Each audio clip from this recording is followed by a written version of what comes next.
Okay, so like I said, I'm your chair. I'm also flicking between screens for notes, so apologies for lack of eye contact.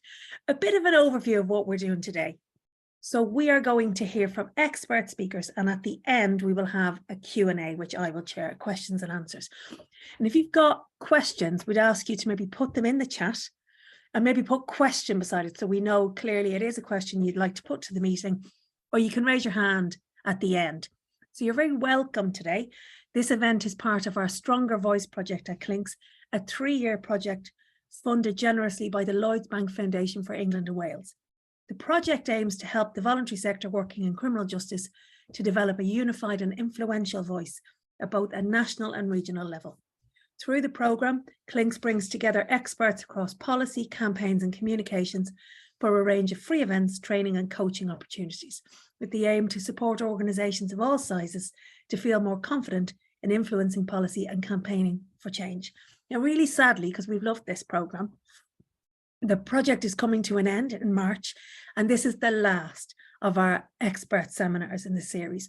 But on the website, you can catch up on all of them. So you can find the recordings, including this one, of all previous expert seminars, as well as case studies to inspire your influencing work. So we wanted to thank the Lloyds Bank Foundation for England and Wales for their investment in the voluntary sector's voice. And hopefully these tools and resources and this information will be useful to organisations into the future. So today's session is right up my street, right up my boulevard, or boher, as we'd say in Irish. This session is about the ways in which voluntary organisations can build and make the most of relationships with government officials. Now, I was really glad to be asked to chair this one, because this is essentially what we do in Clinks, this kind of influencing that we use a lot. So by officials, we mean members of the civil service working for the UK government, for the Welsh government, and officials are politically impartial and independent of government and work in central government departments, agencies, and non-departmental government bodies. So officials will stay there even if the political leadership in department and government changes. At Clinks, this inside track influencing, as it's called, is the main way we influence policy. So we do this through things like standing meetings with officials on thematic issues. So the officials with us today are officials that we do that with regularly. The Reducing Reoffending Third Sector Advisory Group meetings, the RR3, which Clinks hosts, chairs and does the secretariat for MOJ. The Third Sector Strategic Partnership Board, which we sit on and represent the sector. The Commissioning Forum, which we host with the Ministry of Justice, with all your commissioning challenges and ideas. And then look on our website to find minutes from some of these meetings where we share information with the sector. We hope that today attendees will leave the session with some solid advice on how to build strong relationships. Someone was always going to ring the bell, weren't they? I'm going to have to ignore them now. And insight into approaches that can be taken to execute effective insider influencing and develop a critical friend approach. Sorry, parcel. Our speakers are Steve O'Connor and Anna Lacey. Stephen is Deputy Director of Probation and Vulnerable Offender Policy at the Ministry of Justice and Deputy Director for Probation Policy, working closely with partners to support the future development of the probation service and delivery of community justice. Prior to this, he's worked in a variety of roles at the Ministry of Justice, from the Strategy Unit, Access to Justice, and then Legal Aid Agency. Anna is Deputy Director of Female Offenders and Health Policy at the Ministry of Justice. She's a senior civil servant in the MOJ, responsible for overseeing the policy on offender health, including those with substance misuse issues, mental health problems, and/or neurodiversity and female offenders. Before joining the MOJ in June 2021, Anna spent just under a decade at the Home Office in a variety of policy, programme and analytical roles, including as Principal Private Secretary to the Permanent Secretary, Policy and Strategy, Lead on Border Force EU Exit Readiness, and Head of Analysis and Research within the Migration Advisory Committee Secretariat. Clinks works really closely with Anna and Steve across their areas of expertise, and we're really grateful to them for giving us their time today. So, what we're aiming to do is facilitate for you all a conversation between me, Steve and Anna about what they do and how that can help you to understand how your organization, your collective, your campaign, your issue can be advanced through working with them and people like them in different roles. So this is not specifically about probation policy, vulnerable offender policy, women's health. It's about how to work with officials. So we're going to kind of jump in. Are you both all right, Steve? Can you hear okay? Smashing. Right, this is harder than I remembered. So first couple of questions. So I'm going to invite Anna and Steve to kind of talk to me about this, but any of you that want to jump in on this, you're more than welcome. And then we'll have a proper questions and answers part. I'm interested in your views, Anna and Steve, and how small and specialist organizations kind of take their seat at the table and get a seat at the table.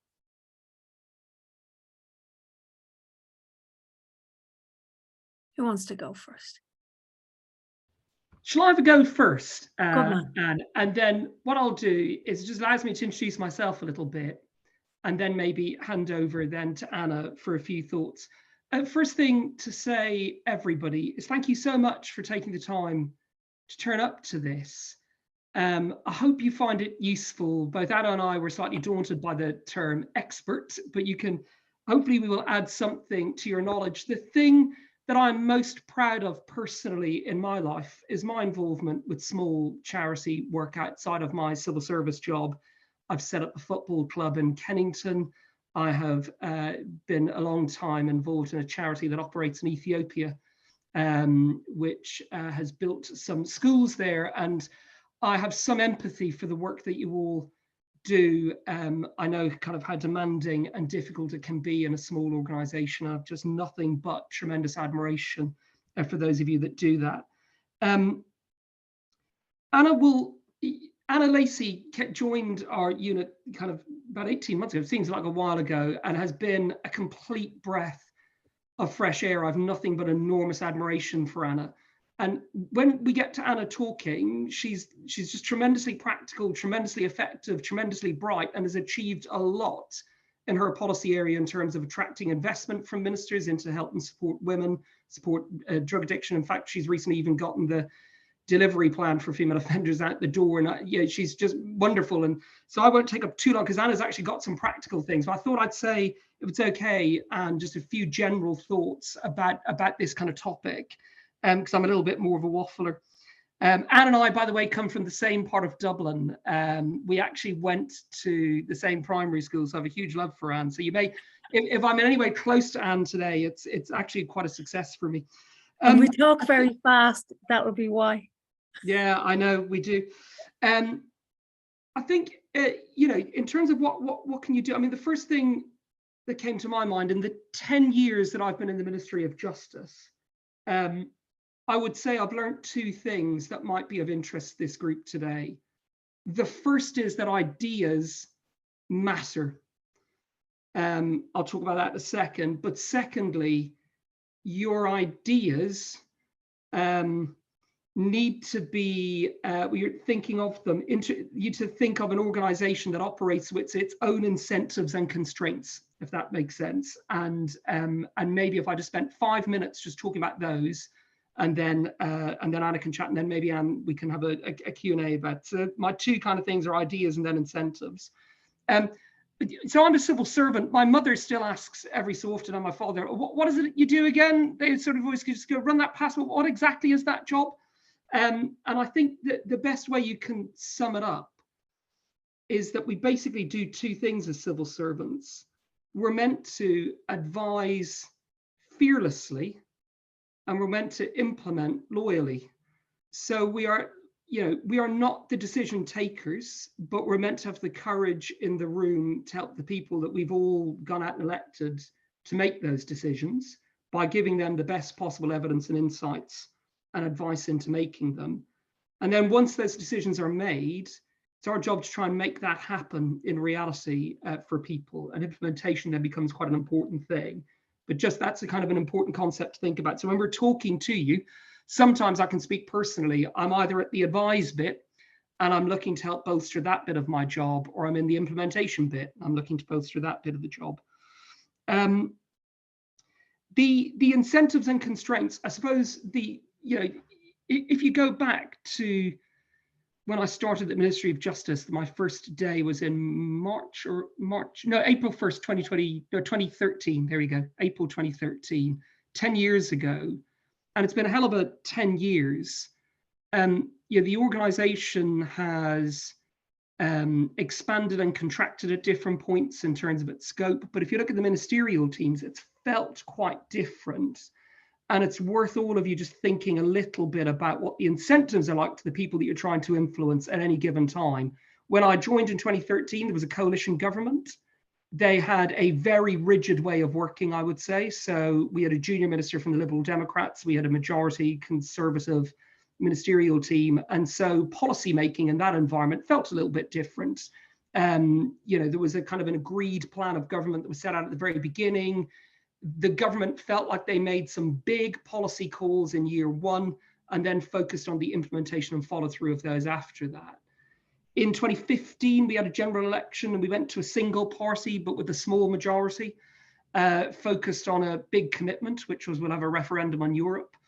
On 2017, we shifted prime minister, and then that prime minister had a general election. You ended up with a minority government. And that feels quite different. When you're working as a civil servant around the department, they're working on no majority whatsoever, certainly a very slim one. And they're overloaded with an agenda that's kind of got, implementing Brexit and getting a deal. We've had a general election in 2019, and you're now in the phase of a parliament that's now kind of heading into its sort of last, kind of by law, it's certainly fewer than 2 years left in it. It's at the bottom end of a parliament. I'd be conscious a little bit that the rhythm of politics in a way is an important factor just to think about. That's not to say that, like I said, my first point, ideas always matter, and we're here to serve the public ultimately. And if there is any sort of, there's always an audience for good ideas, but it's worth just thinking about what bit of the cycle that you're in, because there are moments when people want to think about big fundamental change, starting something new. There are moments when people are thinking about, adjusting the delivery that they've got. The other kind of incentives point I think about is just, the different interests and knowledge of the individual political leadership that you've got. Several of them will arrive with sometimes they've got practice background in the system, they know it very well. Sometimes they don't have that, but they've got maybe perhaps a legal background and approach matters in policy in a very legalistic way. They like to understand all of the arguments and so forth.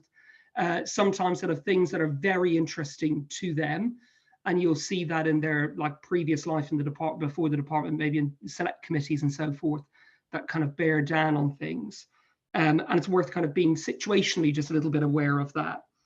In terms of us, outside of the ministers, I would say I don't get to do enough of this at all. I really want to do more. And part of today is just meeting you. So even just this alone today is really, really helpful.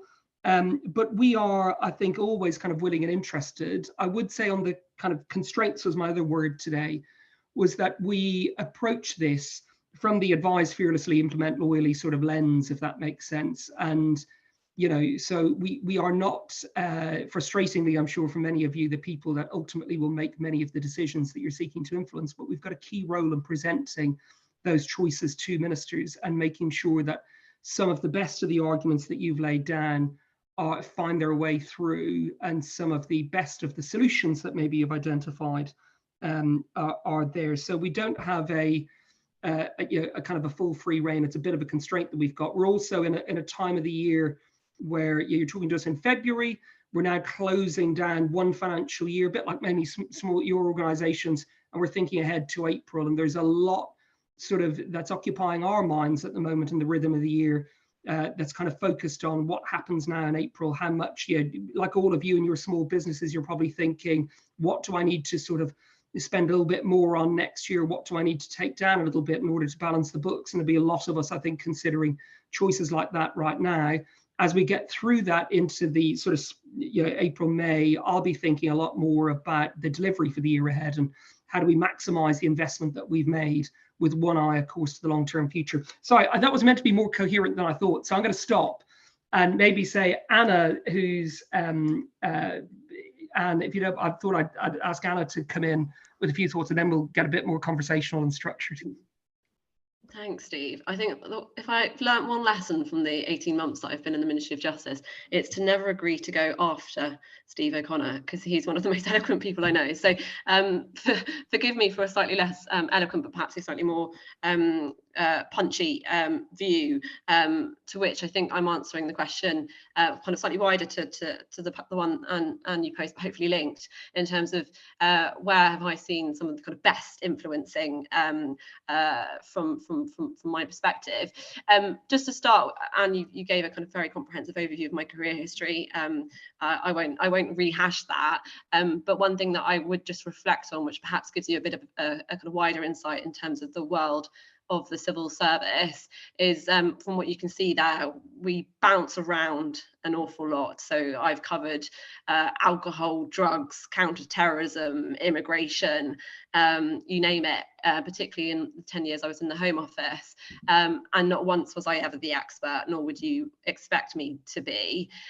Every single role required working with experts, be it kind of very big, very influential. So Universities UK, when I was head of student migration policy, but also some incredibly specialist organisations. So, for example, when I was working in counter-terrorism, I was working on regulating explosive precursors, so the ingredients that make things go bang. And as you can imagine, the organisations that I was working with there aren't necessarily the ones that you would kind of think of when it comes to big kind of group, so to speak. So just as a reflection there, every single role has required being influenced effectively by specialist organisations. Every single role has required me recognising that I'm not the most knowledgeable person in the room, and being comfortable with that. I would also say, and I think this will probably come up in a wider conversation, sometimes it can feel that our kind of objectives don't align, and actually I would really strongly disagree with that. Every single role I've done, if done well, is about improving outcomes for society, be it kind of specific vulnerable cohorts, or be it a kind of much wider point. So I think there will be a lot more common purpose in what we do than perhaps if you read the newspapers you would kind of infer.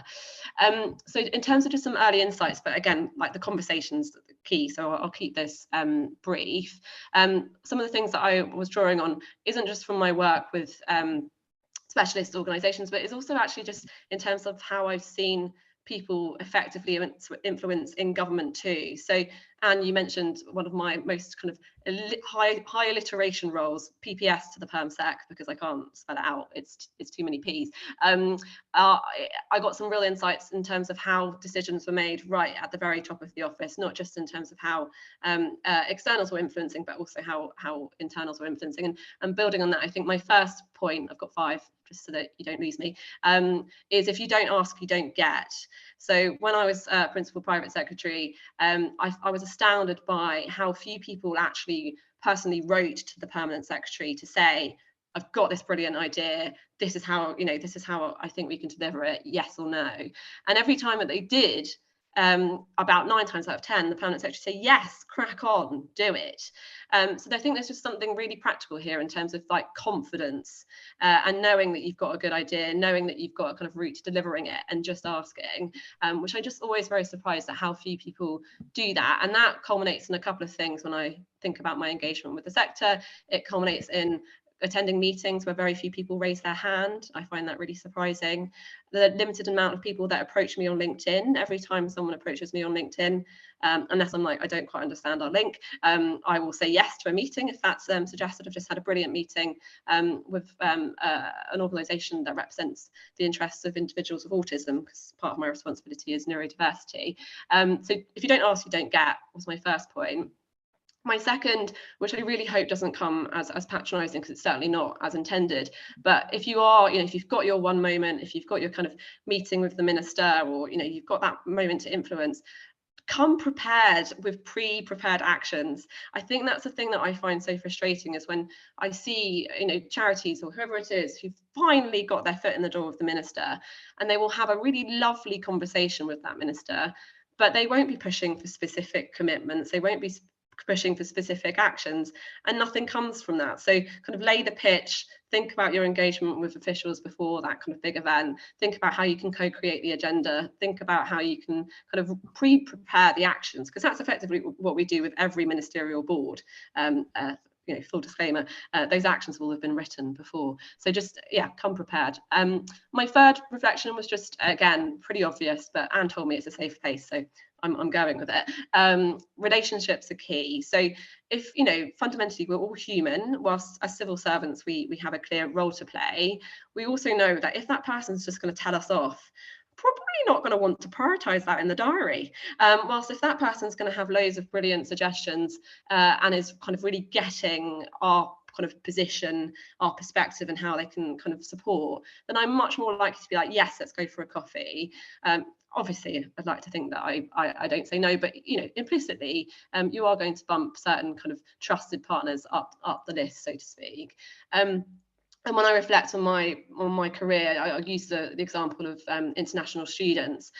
When I was responsible for student migration, relationships had completely broken down with the sector at one point, because the government of the day had made some quite kind of radical reforms that had, I'll say it, not been particularly well received or necessarily had entirely the intended impact. Those relationships broke down, and in that sense, if you're feeling that you're being constantly lobbied rather than working together, the incentive to engage goes down, simply because we're human, and it's about incentives. The fourth point I would make is around, think about your USP. So what is it that you have that no other organisation has? So you might have some brilliant insights, you might have some brilliant evidence, and always for us it's around how we can develop the evidence base, not least thinking about the next spending review and how we can make sure we've got a really compelling case. What networks do you have that you can tap into? What kind of opportunities do you have for ministers or for officials to go out on the ground and see and bring things to life, because that's something that we're always really keen to do. And think about the things that are very kind of practical, because one of the things I struggle with is when I get a letter that says we need to reform the criminal justice system and we need to reform it now, and I think, okay, but how? Tell me specifically what it is that you think. And that, I think, is something more widely, that whilst I appreciate you don't want to throw your principles out the window and be less ambitious, the more targeted and kind of as we call it, smart you can be, the better. And then my final point, which I think really aligns with what Steve was saying earlier, is understand the context. So where are we in the spending review cycle? Are ministers just settling in and therefore really open to ideas, or are they very much in the we must deliver, we have limited time left? And really think about how you're pitching in that context. Because there will be times where we really just don't have the bandwidth, the capacity to be doing certain things. So as Steve described, if we're getting to the end of the financial year, we're in a very different kind of market, so to speak, compared to when we're perhaps thinking ahead to the next spending review. And don't underestimate the amount of really useful resources that are already out there. So for example, from the Ministry of Justice perspective, we have regular Justice Select Committees, we get daily parliamentary questions. What is that telling you about the narrative of the day, and how can you ensure that you're in whatever way possible aligning to that narrative? So for example, in the current context, we've got a real focus when it comes to my drug and mental health responsibilities on improving uptake of community sentence treatment requirements. It's a community sentence, it's an alternative to custody, it relieves the pressure on the custodial estate, it ensures people are directed into treatment.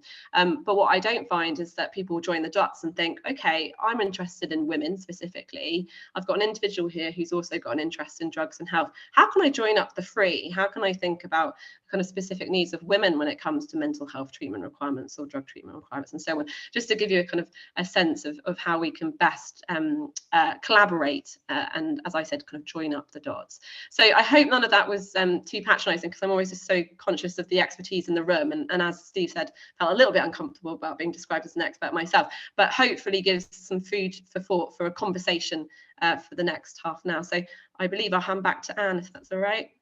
Yeah, thank you both very, very much. Anna, I think Joe Farah and Antonio Romero will have you to thank now to get loads of letters to the PermSec looking for stuff. So I think there's probably loads for people to reflect on. And remember, there will be a recording of this to go back to for some of those tips and hints. And I liked the mixture of strategic and very practical advice to people. I don't think it's not about being patronizing. It's about remembering that the people on this call will come from all different angles and different longevity, and have been around the block different times. And, you know, but I suppose interest in reflecting for me, just to think that whole thing about, you know, the ministerial change, the type of government, just the rapid change, and how you've sat there with it all. And to me, it's always about, if I've got one tool, it's how I engage with the person. And that's the last tool to go, you know, because, and I think that for us was the thing for us in COVID. Nobody had to engage with us, but because basically we would say, how are you? How are you doing? You know, and you'd have this conversation, and people would, you know, we'd plenty. We could have banged on the door, only banged on the door, and we were absolutely no apology needed. But you're banging on the door that everybody else is banging on, and it gets a bit noisy. So what kind of questions do we want to ask, folks? Do you want to put your hand up, or your Zoom hand? McGregor will be straight in. She's like her namesake, the wrestler. Oh, well, yeah, the boxer, yeah. Go on Apparently in. I've got a very good left hook. Claire, you have a question or a comment? I have indeed. So I'm up north in Manchester, near Manchester Airport, and we started coaching in Style Prison. And whenever I come down to London to try and meet someone like you two, or a minister, there's always some disaster. So I think it's probably best if I stay put. And if we do something through a Zoom connection or a Zoom call. But you were describing, I mean, I don't know if other organizations are like this. For me, it's really hard to almost describe what coaching is and what we do in a letter, or in a, you know, in an email, or in a single sentence. So it's wonderful to hear that you're up for connecting through meetings. So Anna, I've connected through LinkedIn, and I look forward to talking to you, and also with you, Steve. But I think one question I've got, which I think may apply to quite a few of us on this call, you talked about, you know, what are the measurements, what are the evidence of what we're doing and the difference that it makes. With coaching inside and out, we've often said that the way you actually see the difference that we make, you'd find it if you stuck a measuring stick outside the rooms where we coach, or the rooms where loads of people in Clinks, or, you know, connected with Clinks, do their operations. You actually see people sort of literally grow in inches as they look you in the eye, and they think, okay, I can interact with a human being, you're treating me, you know, well, etc. So how far is that evidence necessary to have a conversation with you to begin with, or do you welcome ideas that are kind of ahead of their time? Lovely starter. Who wants to pick up on that? Can I make a start? Yes. Anna will have something more practical. Claire,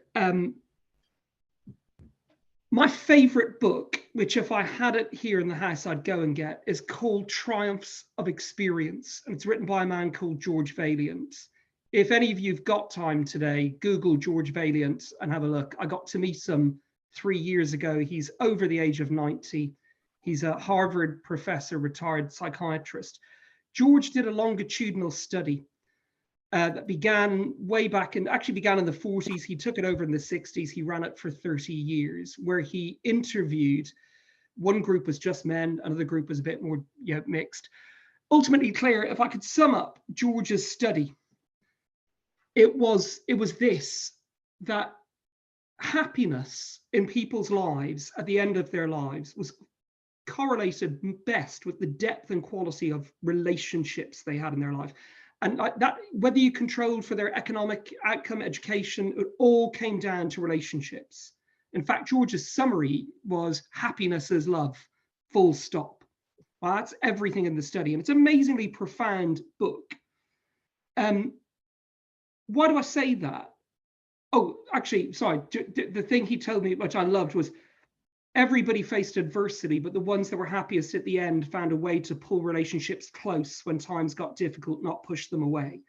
Now, why do I think that that's important? I think when you come to the CJS and you hear coaching, and you talk to a political leadership team or everything, they won't think of coaching perhaps in the situation that you were working in. And Anna made a great point about the narrative. If the government's narrative is that we're trying to achieve these outcomes in reducing reoffending, and to do that, we're going to invest in things like, and Anna's been a hero in the department and attracting millions of pounds of that investment.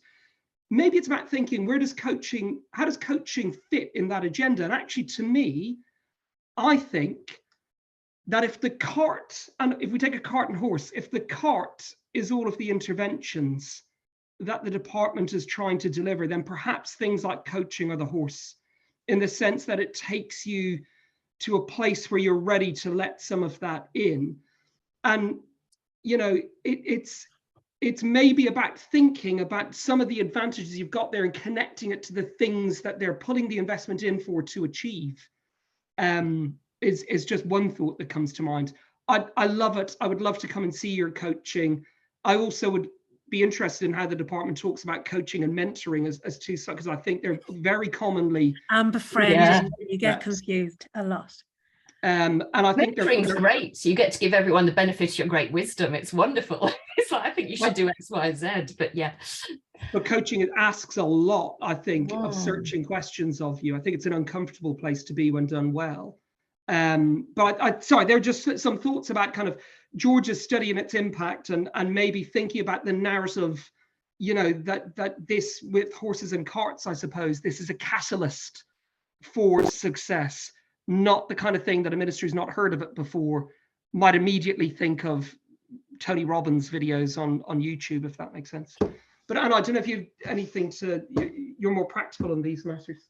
I mean, I think this conversation is really highlighting the differences in our approach. I don't have any kind of inspiring literature to be recommending to you, Claire. On a kind of very practical note, I think you've highlighted a perfect example where, you know, from where I'm sitting, it is crudely quite kind of value for money, evidence-based, reduction in reoffending. Where's your kind of national scale evaluations, which is absolutely not what you're describing. But there's something about one kind of really kind of mapping, you know, who do you actually need to influence? Do you need to influence me? Or actually, is it a much more kind of local? So, for example, in the female in the female side of my portfolio, we have Pia Sinner, who's the HMPPS Women's Directorate, who's responsible for the kind of women's estate and therefore all of the kind of activity, and has a lot of influence of her own. So there's something also just really practical about, you know, who's going to be most effectively influenced by your particular interest, and attached to that, how are you in the work that you're doing aligning with the kind of wider network of organisations that are either doing something similar or complementing each other, because obviously there's kind of strength in numbers. Because whilst as Anne said, I did say, you know, everyone get out your pens and start writing to the permanent secretary. There is something very powerful, like when I've seen really effective influencing, it's where you've got a kind of very reputable group of individuals who are all singing off the same hymn sheet, who are all very kind of targeted in what they're saying, evidence-based and so on. But I think where we've seen it be less well influenced is where you've got a sector, when I say a sector, I kind of, you know, subgroup into different cohorts, who are all going in different directions, and it kind of undermines the narrative, it undermines the kind of power of influence, because obviously you can't rely on you know, one official, if I describe myself, being influenced by 50,000 different organisations. It's the kind of power of the narrative. So I guess my kind of flip my question back to you, Claire, is how are you kind of aligning your work with other organisations doing something similar or complementary to ensure that there is kind of strength in numbers, and a kind of you might not in your own right have the kind of quantitative evidence that I'm necessarily chomping at the bit for, but together you would, I'm sure, have a very powerful qualitative picture to be presenting. Does that resonate? Yeah, no, that's great. I was grinning at the whole chomping at the bit thing. I love that. You've tied it neatly in with the horse and the cart. So thank you. I'll connect with both of you separately, but Anne, I will see. The other thing I think I would say from both of these officials and other officials that we've seen in the department, particularly when people come in new, so the HMPPS third sector team is relatively new, and seeing is believing. You know, and a lot of you run really interesting things that they can see. They haven't got anything to see with us. We don't even have an office, you know, so we go and meet them. But a lot of you have services to show them and interventions to show them and different things, you know, and it's been something that we've done quite effectively over the years, put together kind of day trips for officials and ministers, you know, and to be part of that and to think about what you have. Don't assume they'll know from somewhere else. Send things to people. Fionnuala, are you there? I am. Let me just see if I can turn my video on as well. Hello. Yeah, great. Hi, thank you, Anne, and thank you, Stephen and Anna. My question was around Stephen talking about ideas matter, which I totally agree with. And I guess I was just thinking how often we are talking about ideas when we're speaking to civil servants. I have to say, often there's a problem and we want to convince them that it's a big enough problem for them to do something about, and here's what we think could be done to fix it, which is maybe falls short of ideas, you know, coming forward with an idea. So I just wondered whether, you know, whether you think we could flip what we're doing and make it more radical. I have to say, you know, I often sit with civil servants, I find them to be not that receptive to things that might be quite as radical as what you might call an idea. And so, but maybe we're doing it wrong, or we're not talking to the right level of civil servant. So yeah, just thought your thoughts on that, especially in a criminal justice context where it often is about, you know, this is an issue and we're trying to convince you of that. But yeah, your thoughts. Will I have a go at the start of that?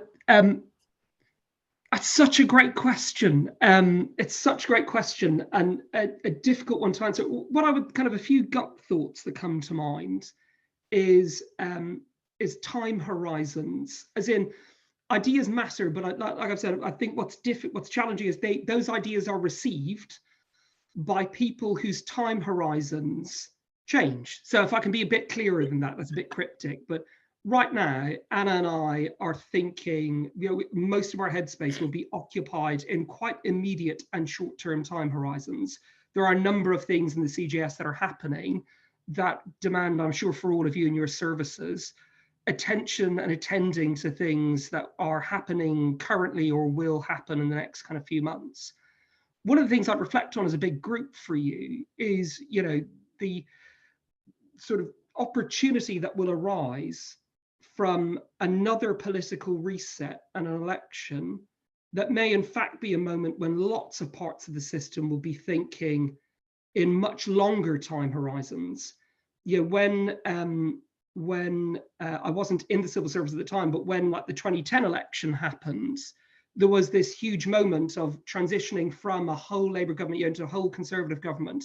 And all of a sudden people began to think, if you look at go back over your sort of books of 2011, 2012, 2013, even in the space of criminal justice, TR happened. LASPO, for those of you who understand the legal aid legislation, happened. Big seismic things like tuition fees happened. I think the system naturally is a rhythm where these things come up. So I would say, you know, you get that opportunity coming up soon and think about it. The other probably thing to say, you mentioned, are you think like right levels or people? Anna made a really good point actually around, are we the right people, which is one I think is a good challenge. But I think about the different sort of, you know, if your area is very close to, say, Anne was mentioning HMPPS and their organisation, yeah, you'll have some people who are slightly a bit removed from the political bit and so have the capability of thinking slightly longer term, maybe more than Anna and I might. And secondly, in some parts of the country, like Manchester, as we mentioned, or indeed in London, you might be dealing with sort of local government arrangements where a lot of stuff is co-commissioned, and you might actually find within that local authority, like a MOPAC or a Mayor of Manchester's office, that capability to think slightly longer term might be at a different rhythm to ours. But I'd sort of think I think there's a huge opportunity basically coming up for the sector where I think long-term thinking will have an audience and an ear more than it's had in the past 5 to 6 years. Sorry, Anna, I don't know. Yeah, what you said. No, just to add to that, two quick points.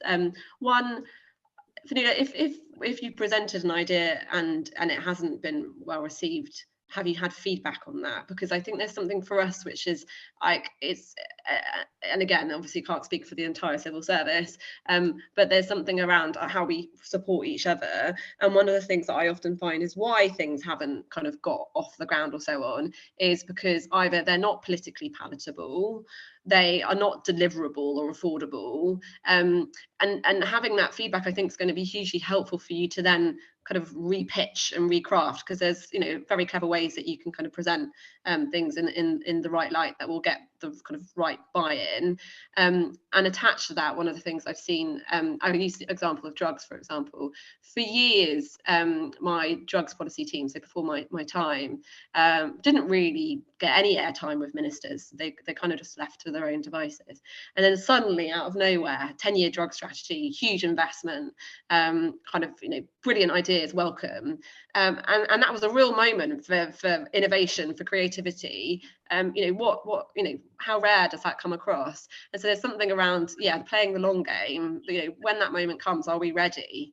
And I don't think we always are. And I think, as Steve described, as civil servants, we aren't always incentivized to be thinking of the long term. But outside of the civil service, you absolutely are. So how can we co-create that? How can we make sure that it's going to kind of land in the right way at the right moment? And how can we kind of not kind of completely cut it up and start again, but how can we pitch it and orientate it in a way that's going to resign with the government of the day? So just to use a wider example in terms of female offenders, and I remember this actually in my interview when I applied for the job.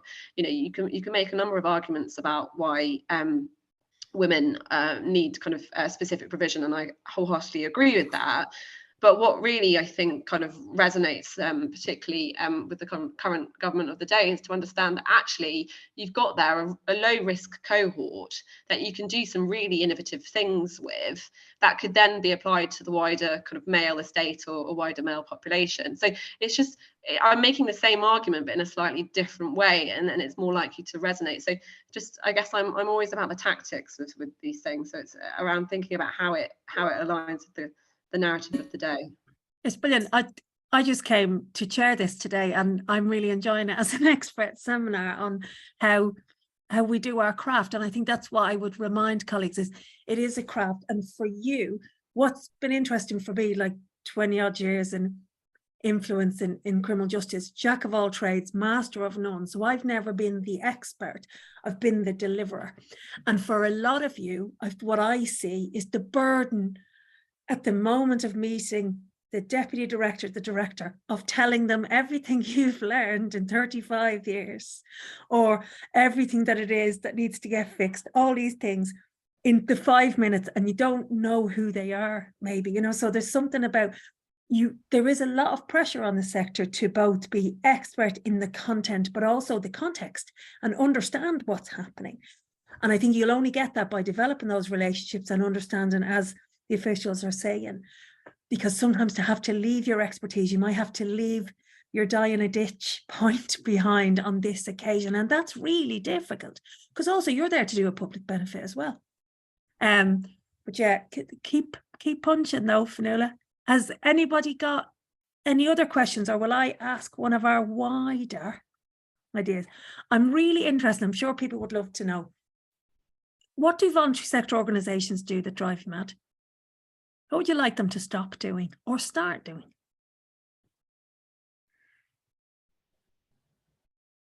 What about writing to ministers and never telling you?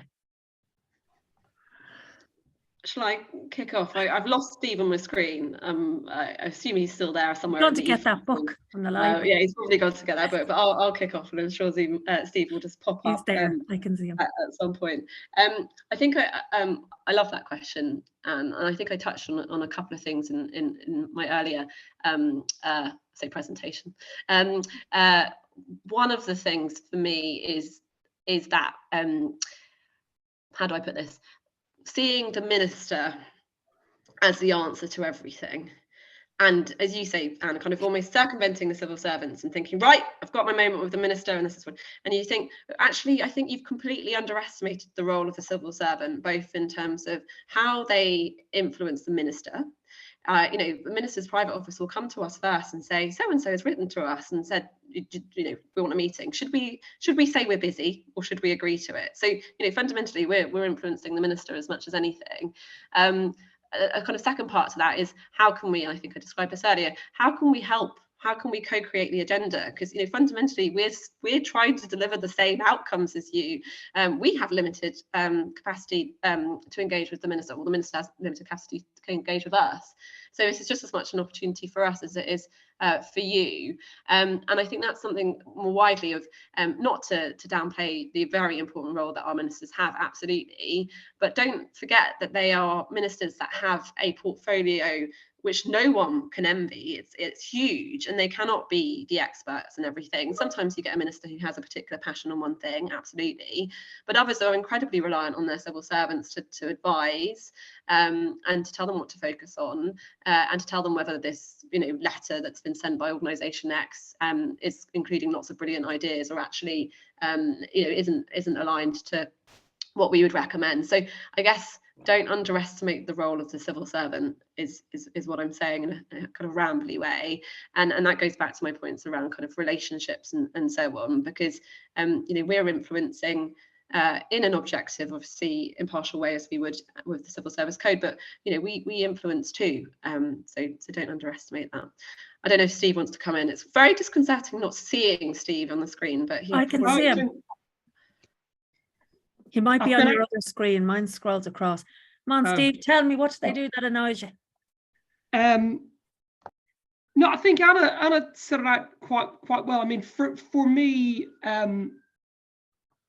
what do I wish they would do, as one of your answers is, can I be like really selfish? Yeah. And I will say, help me be a better civil servant, by sort of distilling and packaging some of the insights you've got to help me do that job better. As Anna said, we've got a unique opportunity. We're very lucky in our jobs. We've got proximity to people who make decisions, and we are often in discussions where we can influence the way that things go. Often I think the best third sector organizations I've worked with have brought an insight, more than just a sort of a story of here are all the things going wrong, but rather like an insight and something that sets a North Star, at least, of direction of travel for people to follow when thinking about how to approach a policy question or an implementation question. So make it, in a way, make it accessible. And yeah, sorry, that's a make it accessible way. In many ways, you've won the argument in terms of convincing me that something's a good thing. Just it's making, let's move from advocacy to the next bit, which is help me build the evidence base and the sort of the knowledge and the insights that I need to equip for a discussion. What do you think of people who go and meet with you and then tweet on the way out that they just had a meeting with you? Terrify me. So I'm really interested, because that's not a thing I do, because I kind of think, unless we had agreed, something like that. But I see people do that, and I'm wondering how that goes down. I'll just speak personally. I've had a bit of experience of this recently, because one of my jobs is I'm SRO for a hub in Newham, which has lots of kind of voluntary sector participation in it. We're running an 18 to 25-year-old, kind of mostly men on probation. What I'd say is, if agreed, there are moments when that's actually helpful. There are moments when spotlighting some good practice really boosts the morale of the staff working there, and they derive a lot of professional pride when some of you who are highly credible in specific issues comment publicly you actually fuel a huge amount of motivation, and you can be incredibly powerful people in doing that. So some of it is really, really good, but it needs to be sort of on a mutual agreement of, let's talk to each other before we do that. Because on other occasions, I might want to go and talk to people in order to say, look, we're thinking of something, or we've got a problem here, or we're facing a difficulty, and we need a private space to be able to share with each other some of those thoughts. And a tweet that goes out in a way that sort of raises suspicions in other places, or people feel a little bit, why wasn't I included in that, or can end up causing kind of slightly more difficulty. So I'd say like there's a real role for it on an agreed basis mutually. That was a bit of a curveball question, but it came to my head. I think we've a couple of minutes left. I can't see any more hands up. So if anybody does, pop them into the chat. I know Olivia's watching as well. Just being specific about MOJ and HMPPS at the minute, where would you kind of rate the connectivity, connectedness? Because I think one of the things that we're definitely experiencing, and many people on the call will have known and love a previous colleague of yours called Mr. George Barrow. And George was, so he was like our inside man. You know, he had a role, for example, of voluntary sector engagement, but also George used to do very helpful things, like small organizations could have a chat with George and he would tell them how everything worked. Now, so we are missing George at the minute because he's gone anyway. We're always going to miss him. But there's a lot of change going on. And I suppose the big question is things like, how are you working together? Is there a lot of different stuff going on? And are you working together across between HMPPS and MOJ? And are there any particular kind of issues you're working on well together, or where the sector might help you bring a connectedness to your work that could be helpful? Anna, can we stay a couple more minutes just to finish it and let, I think Anna would have a good thought. It depends on people's availability, yes. But we're okay, aren't we? George has well-earned retirement underway. What I will say is contact me. I've been amazed at how few people have contacted me since George left. I won't ever be George, but I will definitely do my best to fill perhaps some of that you got, I promise, and do liberally share my email around. I'd be more than happy to talk to people. One of the things I do every Friday is keep a few hours aside to do things like that. So I'd be definitely happy to follow up with one-to-ones on people. How are we working together? I think, okay, one observation I'd give just generally with working with, this isn't about HMPS specifically, but it's worth you thinking about. The department is yet to turn 15. I think we're only set up in 2008, 2009, and our two big delivery agencies, one dates back to the Magna Carta, in the court service, and the other sort of in the prison service predates Charles Dickens. There is, in any sort of organizational context like that, a policy function that's less than a teenager in sort of years is one that's developing around a very big pre-existing sort of system. So how do we connect? I think, inevitably we are on a different scale and a different level of maturity to an organization of that scale and reach. I think where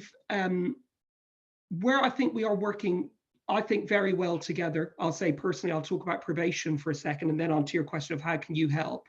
Where I think we're working very well together is I think it's a very open and honest and trusting relationship between policy and the agency. It is not a world where we go in and, kind of are suspicious of each other, not at all. I think I certainly share with the probation leadership team the same diagnosis of the challenges that organization faces, getting out of the challenges of COVID, dealing with a workforce situation that is hugely unprecedented, and then kind of delivering into a CJS that's got all sorts of problems. I mean, we're kind of fully aligned on that. Where can you help? Again, I come back to the word insights. Help me understand from your perspective, which is a perspective that I can't always see in my mind's eye, how this is playing out at a granular level in your world. I know, for example, when the agency makes some decisions that it needs to pause things or accelerate things, that there are ripple effects felt in your sector, either by your organizations or by the people that you support.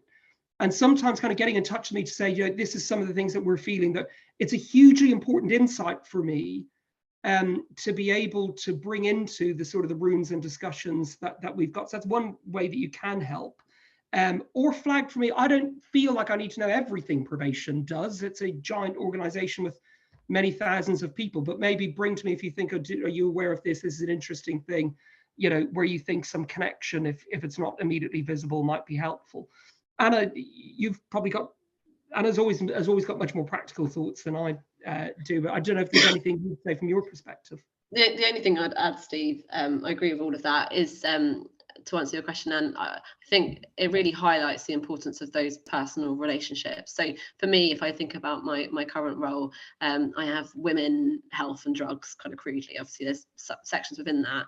I can name the kind of counterpart in HMPPS for, obviously there's more than 3 actually, because HMPPS is a lot bigger than us, but I have incredibly good, effective working relationships with them, and I trust them to bring, as you say, Steve, I can't possibly know the extent of everything that's going on within HMPPS, but I trust them to kind of bring any issues or concerns or things that we need to work together on. But what I would say is, from the kind of outside insight, I would really welcome more of that. So just as an example, I think Steve mentioned earlier, we've just finally, after a very, very long wait, published a female offender strategy delivery plan.